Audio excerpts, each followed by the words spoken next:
I am ready! GMA Weather, serbisyong totoo ng GMA News.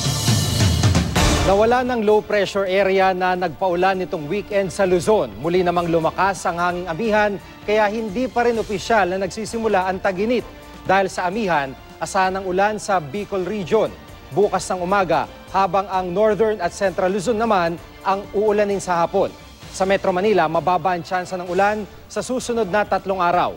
Sa Visayas, uulanin ang eastern section sa umaga habang ang Central at Western Visayas naman sa hapon. Sa Mindanao, may hanggang katamtamang ulan ang mararanasan sa Caraga at Davao Region bukas ng umaga at sa halos buong Mindanao naman sa hapon. Mga kapuso, 150 taon nang nagsisilbi sa publiko ang Pag-asa. Una itong binuo noong taong 1865. Kasabay din ito ang selebrasyon ng World Meteorological Day. At yan ang latest mula sa GMA Weather. Pagplano para sigurado, I am ready. Serbisyong totoo ng GMA News.